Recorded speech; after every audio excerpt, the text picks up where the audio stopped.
ये कहानी साल 1905 में आयरलैंड के कॉर्क शहर से शुरू होती है। यहाँ हमें मिलता है पर्सी फॉसेट, जो एक ब्रिटिश सैनिक है। शुरुआत होती है एक हंटिंग कॉन्टेस्ट से, जहाँ कई सैनिक हिस्सा ले रहे होते हैं। पर्सी अपनी बेहतरीन शूटिंग स्किल्स से ये कॉन्टेस्ट जीत जाता है। उसकी ये जीत सबका ध्यान अपनी तरफ खींच लेती है। दूसरी तरफ उसी रात पर्सी अपनी पत्नी के साथ एक पार्टी में जाता है, जहाँ इस जीत का जश्न मनाया जा रहा होता है। वहां कई बड़े अफसर और सैनिक मौजूद होते हैं, लेकिन भले ही पर्सी बहुत टैलेंटेड है, उसके पास एक भी मिलिट्री मेडल नहीं है।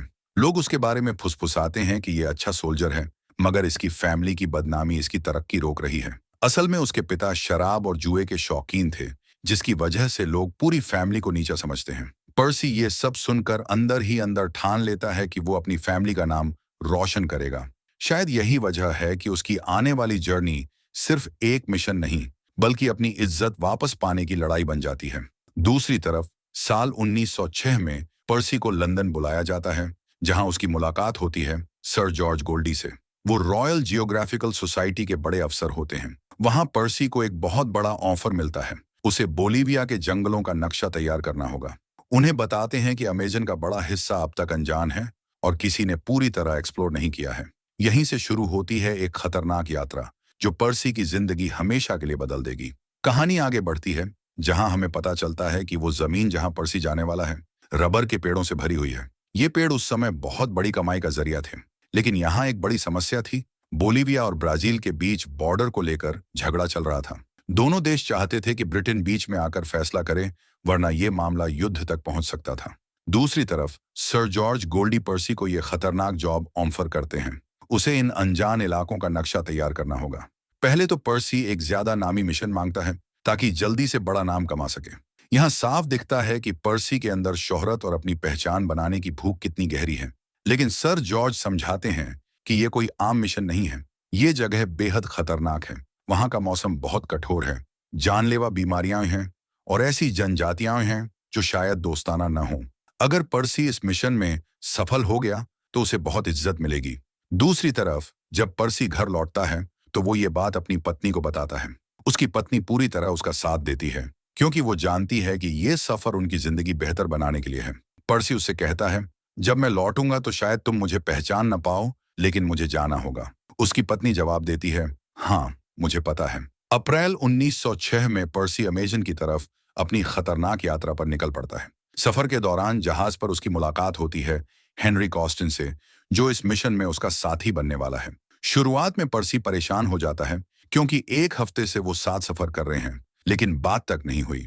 हेनरी उसे बताता है कि वो चुपचाप पर्सी को ऑब्जर्व कर रहा था, ये समझने के लिए कि क्या पर्सी वाकई इस कठिन मिशन के लिए तैयार है। पर्सी उसे साफ कहता है कि ये मिशन उसके लिए सिर्फ काम नहीं है, ये उसके नाम और भविष्य की लड़ाई है। पर्सी अब खुलकर मानता है कि ये मिशन सिर्फ प्रोफेशनल नहीं है, पर्सनल भी है। वो साफ कहता है, मेरी इज्जत पूरी तरह इस मिशन की सफलता पर टिकी है। दूसरी तरफ उन्हें नए ऑर्डर मिलते हैं कि उन्हें वेयर नदी का नक्शा बनाना होगा, जो उस इलाके में है जहां बोलीविया और ब्राजील की बॉर्डर को लेकर लड़ाई चल रही है। ये नदी घने जंगलों से होकर गुजरती है और उनका काम शुरू होगा एक जगह से जिसका नाम है फेंडा जैकबीना, जो एक रबर प्लांटेशन के पास है। जुलाई 1906 तक पर्सी और उसकी टीम पूर्वी बोलीविया पहुंच जाती है। ये ऐसी जगह थी जिसका नक्शा पहले कभी किसी ने नहीं बनाया था। वहां वो जाते हैं फेंडर जैकबीना ओपेरा हाउस, जहां उनकी मुलाकात होती है एक यंग सोल्जर मैनली से। मैनली उन्हें बॉर्डर कमीशन का मैसेज देता है, मिशन रोक दो, क्योंकि ये इलाका अब बेहद खतरनाक है। लेकिन पर्सी ये सुनकर भी नहीं रुकता। वो मैनली से कहता है कि जवाब भेज दो, हम ये मिशन जारी रखेंगे। साथ ही वो मैनली से कहता है कि स्थानीय गाइड्स का इंतजाम करो। यही से कहानी में एक बड़ा संकेत मिलता है, पर्सी की उन लोगों पर निर्भरता जिन्हें वो पहले कम आंकता था, खासकर स्थानीय जनजातियों और उनकी जानकारी पर। दूसरी तरफ मैनली बताता है कि गाइड सिर्फ एक तरीके से मिलेगा, एक इंडियन गुलाम खरीदकर, जो एक शख्स के पास है जिसका नाम है बैरोन। बैरोन उस प्लांटेशन का मालिक होता है। जब पर्सी वहां पहुंचता है तो बैरोन के आदमी उन्हें चेतावनी देते हैं, कोई भी वहां जंगल में गया है तो कभी लौट कर नहीं आया। अगले दिन पर्सी और उसकी टीम अपनी खतरनाक यात्रा शुरू करते हैं। उनके पास बड़े बड़े राफ्ट्स और घोड़े होते हैं। सफर के दौरान उनकी नजर एक जर्मन बोट पर पड़ती है, लेकिन वो बात भी नहीं कर पाते कि तभी उन पर स्थानीय योद्धाओं का हमला हो जाता है। अचानक तीरों की बारिश शुरू हो जाती है और पर्सी का एक आदमी तीर लगने से नदी में गिर जाता है। पर्सी और बाकी लोग अपनी जान बचाने के लिए नदी में कूदते हैं, लेकिन नदी में भरे होते हैं खूंखार पिरान्हा मछलियां। मौत से बचते बचाते वो एक जाल में फंस जाते हैं, लेकिन किसी तरह बाहर निकलकर अपनी जान बचा लेते हैं। दूसरी तरफ इतने खतरों के बावजूद वो सफर जारी रखते हैं। रास्ते में एक सुरक्षित जगह पर रुककर आराम करते हैं, लेकिन हालात और बिगड़ जाते हैं। मैनली को बुखार चढ़ जाता है और वो खून की उल्टियां करने लगता है, जबकि एक और साथी का हाथ बुरी तरह इन्फेक्टेड हो जाता है। पर्सी गाइड से पूछता है कि मंजिल कितनी दूर है, तो गाइड कहता है कि अभी कई हफ्ते और लगेंगे। गाइड उन्हें डराने वाली कहानियां भी सुनाता है। इस जगह पर सोना और रबर है और जंगल के अंदर कहीं एक पुराना शहर है जो इंग्लैंड से भी पुराना माना जाता है। लेकिन ये सिर्फ जनजातियों की कहानियों में है। पर्सी इस पर यकीन नहीं करता, शायद इसलिए क्योंकि वो डरता है कि अगर उसने इन बातों पर भरोसा किया तो वो भी पिछले एक्सप्लोरर्स की तरह मजाक का पात्र बन जाएगा। दूसरी तरफ उसी रात पर्सी हेनरी कॉस्टन से कहता है कि उसकी पत्नी का पत्र जोर से पढ़कर सुनाए, क्योंकि उसे खुद पढ़ने की हिम्मत नहीं है। पत्र में लिखा होता है कि उसकी पत्नी और बच्चे डेवोन शिफ्ट हो गए हैं और उसे एक बेटा हुआ है जिसका नाम ब्रायन रखा है। ये पढ़कर पर्सी के दिल में गिल्ट भर जाता है कि उसने अपनी फैमिली को छोड़ दिया। वो उस खत को जलाकर राख कर देता है। सफर आगे बढ़ता है, लेकिन अब उनकी खाना पीना खत्म हो चुका है। भूख से तड़पकर एक साथी पागल होने लगता है। हालात इतने बुरे हो जाते हैं कि उन्हें लगता है शायद वो जिंदा नहीं बच पाएंगे। कई हफ्तों की भयानक मशक्कत के बाद पर्सी और उसकी टीम आखिरकार नदी के ऊपरी हिस्से तक पहुंच जाती है। ये वो इलाका है जहां पहले कभी कोई गोरा खोजी नहीं गया था। वहां पहुंचते ही उनका गाइड भाग जाता है, लेकिन पर्सी को इस बात की उम्मीद पहले से थी, क्योंकि गाइड का काम यहीं तक उन्हें छोड़ना था। दूसरी तरफ अब उन्हें जंगल के और अंदर जाना पड़ता है। रास्ते में वो एक जंगली सुअर का शिकार करते हैं, जो उनकी वापसी यात्रा का एकमात्र खाना बनता है। इसी सफर के दौरान पर्सी को जंगल में टूटी हुई मिट्टी की हांडियां मिलती हैं। ये देखकर उसके मन में शक उठता है कि शायद गाइड की कहानियां सच थीं। ये साफ हो जाता है कि ये इलाका भले ही उनके लिए अनजान हो, लेकिन यहाँ लोग पहले रह चुके हैं। यहीं से पर्सी की सोच बदल जाती है। अब वो सिर्फ एक एक्सप्लोरर नहीं, बल्कि एक सच्चे खोजी और विश्वास करने वाले बन जाता है। उसे लगता है कि शायद सचमुच जंगल के भीतर कोई प्राचीन शहर मौजूद है। ये उसकी जर्नी का सबसे बड़ा टर्निंग पॉइंट है। अब ये सफर उसके लिए सिर्फ एक मिशन नहीं, बल्कि उसका व्यक्तिगत और आध्यात्मिक सपना बन जाता है। दूसरी तरफ नदी का नक्शा तैयार करने का काम खत्म करके पर्सी घर लौटता है। वहां उसका हीरो की तरह स्वागत किया जाता है और उसे कहा जाता है, पर्सी, तुम इंग्लैंड के सबसे बहादुर खोजी हो। इसके बाद पर्सी की मुलाकात होती है जेम्स मरे से, एक मशहूर बायोलॉजिस्ट और एक्सप्लोरर। मरे ने पर्सी के गुलामी के खिलाफ लिखे लेख पढ़े थे। पर्सी उसे बताता है कि अमेजन की जनजातियों का सम्मान और सुरक्षा होनी चाहिए। मरे तब एक सुझाव देता है, क्यों न हम सिर्फ बॉर्डर मैपिंग छोड़कर उस खोए हुए शहर को खोजने निकलें। यह सुझाव कहानी को एक नई दिशा देता है, और विडंबना यह है कि यही मरे बाद में पर्सी के लिए सबसे बड़ा बोझ साबित होगा। लेकिन इसी ने उसके भीतर फिर से सिटी ऑफ जेड को खोजने का जुनून जगा दिया। पर्सी और मरे तय करते हैं कि इस नए मिशन का असली मकसद सीक्रेट रखा जाएगा, ताकि स्थानीय जनजातियों की सुरक्षा बनी रहे। दूसरी तरफ फरवरी 1911 में पर्सी अपना रिपोर्ट पेश करता है। वो सबको बताता है कि अमेजन सिर्फ एक घना जंगल नहीं है, बल्कि उसके भीतर एक खोई हुई सभ्यता छुपी है, और हो सकता है कि वही आज की जनजातियों के पूर्वज हों। ये सुनकर लोग हैरान रह जाते हैं। कई लोग मानते हैं कि पर्सी पुराने झूठे किस्सों के पीछे भाग रहा है, जिन्होंने पहले भी कई खोजियों की जान ली थी। लेकिन पर्सी अड़ा रहता है। वो कहता है कि अगर ये शहर सच में मिला तो ये मानव इतिहास बदल देगा। अपनी बात साबित करने के लिए वो सबको मिट्टी के बर्तन के टुकड़े दिखाता है और एक पुराना दस्तावेज दिखाता है जो उसकी पत्नी को ट्रिनिटी कॉलेज में मिला था। ये 1753 का एक पुर्तगाली सैनिक का लिखा हुआ कागज था, जिसमें एक रहस्यमयी शहर का जिक्र था। इसी के आधार पर पर्सी ने इस जगह का नाम रखा, the lost city of Z. लेकिन लोग उसकी बातों पर हंसते हैं, उसे पागल समझते हैं। तभी जेम्स मरे उसे चुनौती देता है, अगर सच में इतना यकीन है तो फिर वापस जाओ और ये शहर ढूंढ कर दिखाओ। पर्सी ये चुनौती स्वीकार कर लेता है। हम जाएंगे और ये साबित करेंगे। दूसरी तरफ ये फैसला उसकी पत्नी को परेशान कर देता है। वो पर्सी से कहती है कि वो भी उसके साथ जाना चाहती है, क्योंकि उसने नेविगेशन और इलाके की हिस्ट्री सीख ली है। लेकिन पर्सी मना कर देता है। वो कहता है कि ये जगह औरतों के लिए बिल्कुल सुरक्षित नहीं है और उन्हें अपने बच्चों की भी देखभाल करनी है। मई 1912 में पर्सी एक नई खतरनाक यात्रा पर निकल पड़ता है। इस बार उसके साथ है हेनरी कॉस्टिन, मैनली, जेम्स मरे और उनकी टीम के बाकी लोग। जंगल की गहराई में आगे बढ़ते हुए जेम्स मरे थकने लगता है। उसे अपना बैग बहुत भारी लगने लगता है, इसीलिए वो गुस्से में अनावश्यक चीजें रास्ते में फेंकने लगता है। दूसरी तरफ अचानक उन पर एक स्थानीय जनजाति हमला कर देती है। पर्सी के लिए यह पहला मौका है जब वो ऐसे खतरे का सामना कर रहा है। वो तुरंत अपनी टीम को आदेश देता है, लड़ना मत। हमलावरों को शांत करने के लिए पर्सी सोल्जर्स ऑफ द क्वीन गाना गाने लगता है और मैनली अपने वाद्य यंत्र पर धुन बजाने लगता है। धीरे धीरे जनजाति का गुस्सा ठंडा हो जाता है। पर्सी सावधानी से उनके पास जाता है और समझाता है कि उनका कोई बुरा इरादा नहीं है। जनजाति का मुखिया उनकी बात मान लेता है और उन्हें मेहमान की तरह रुकने की इजाजत देता है। लेकिन मरे को जब पता चलता है कि ये जनजाति मानव भक्षी के रूप में जानी जाती है, तो वो डर कर ग्रुप छोड़ देता है, जबकि पर्सी और उसकी टीम वहीं रुकते हैं और जनजाति से बहुत कुछ सीखते हैं। पर्सी मुखिया से खोए हुए शहर के बारे में पूछता है। मुखिया बताता है कि उसने सिर्फ कहानियां सुनी हैं, लेकिन ये सच है या नहीं, ये नहीं कह सकता। वो उन्हें सलाह देता है कि वे नदी के और ऊपर जाएं, जहां शायद उन्हें और जानकारी मिल सके। जनजाति उन्हें सिखाती है कि कैसे वे बिना जंगल को नुकसान पहुंचाए मछली पकड़ते हैं और खेती करते हैं। ये देखकर पर्सी को शर्म आती है। उसे एहसास होता है कि जिन्हें सभ्य लोग जंगली कहते हैं, वे असल में प्रकृति के साथ सामंजस्य में जीते हैं और उनके पास ऐसे हुनर हैं जिन्हें बाहरी लोग समझ भी नहीं पाते। पर्सी समझ जाता है कि ये लोग सच में जंगल को संभाल कर जी रहे हैं। दूसरी तरफ सफर आगे बढ़ता है और पर्सी की टीम जंगल में मरे को पड़ी हुई हालत में पाती है। वो बेहद कमजोर हो चुका है और उसने उनके बचे हुए सारे खाने के सामान को अकेले खा लिया है। ये देखकर पर्सी गुस्से से भर जाता है और कहता है, मेरे अपने बच्चे भी तुमसे ज्यादा भरोसेमंद होते। पर्सी के लिए यह बहुत बड़ा झटका है, क्योंकि उसकी मेहनत से बनाई गई पूरी योजना बिखरती नजर आ रही थी। दूसरी तरफ हालात और बिगड़ जाते हैं जब टीम नदी के तेज बहाव में राफ्ट से सफर करती है। पर्सी मरे को सख्त हिदायत देता है कि वो हिले नहीं, ताकि राफ्ट बैलेंस में रहे, लेकिन मरे लापरवाही से हिलता है और एक खाने की टोकरी पानी में गिर जाती है। इसके बाद राफ्ट एक बड़े पत्थर से टकरा जाती है। मैनली पानी में गिरता है और पर्सी उसे किनारे तक तैरने के लिए कहता है। थोड़ी देर बाद मरे भी पानी में गिर जाता है, लेकिन तैरने की बजाय वो राफ्ट से चिपक जाता है, जिससे राफ्ट और ज्यादा डगमगाने लगती है।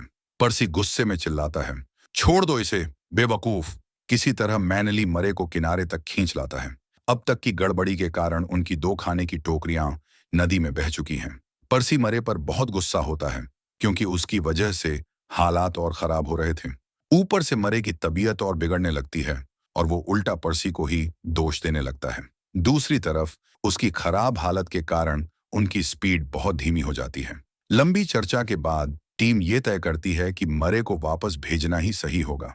पर्सी उसके लिए एक रास्ता तय करता है और उसे नदी के दक्षिण में स्थित एक खनन शिविर तक पहुंचाने का इंतजाम करता है। पर्सी मरे को खाने का सामान, उनका आखिरी घोड़ा और एक स्थानीय गाइड देता है, ताकि वो सुरक्षित पहुंच सके।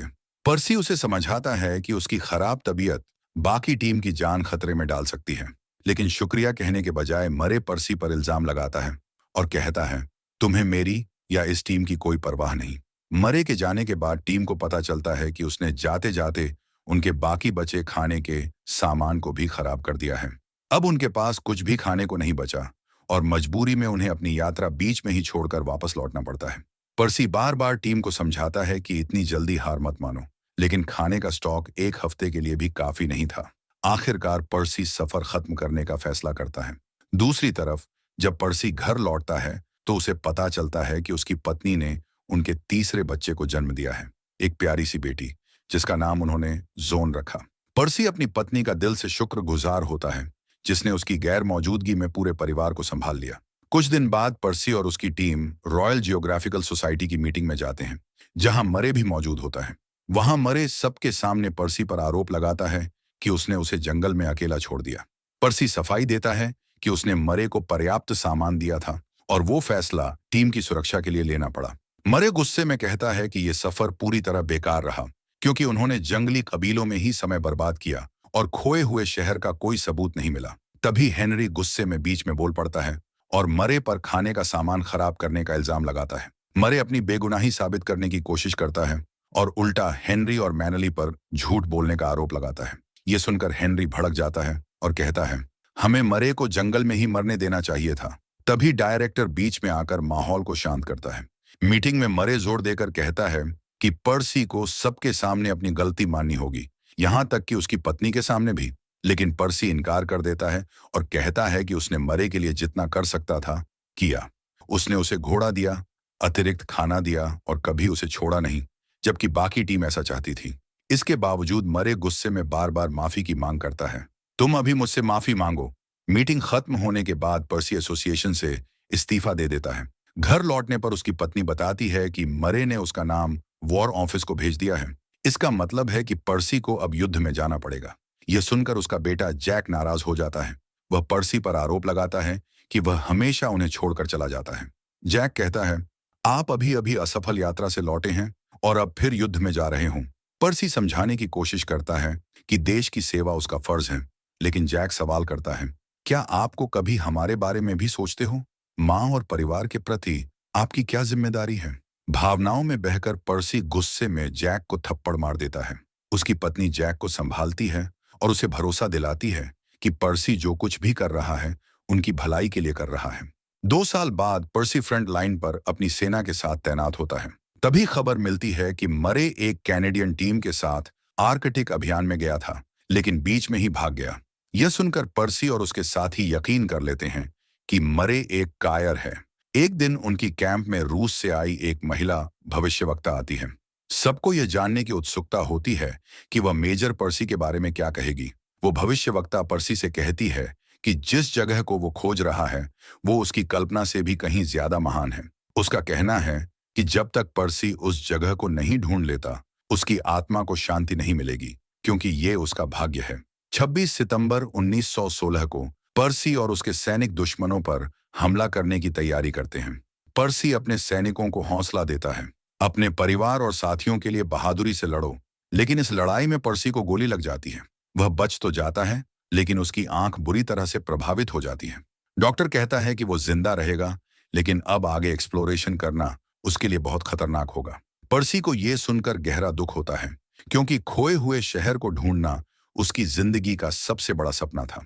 1923 में पर्सी सेना की नौकरी से रिटायर हो जाता है। रिटायरमेंट के बाद एक पत्रकार उससे मिलने आता है और कहता है कि लोग जानना चाहते हैं कि पर्सी अब क्या कर रहा है। पर्सी बताता है कि अब वो सामान्य जीवन जी रहा है और सब ठीक है।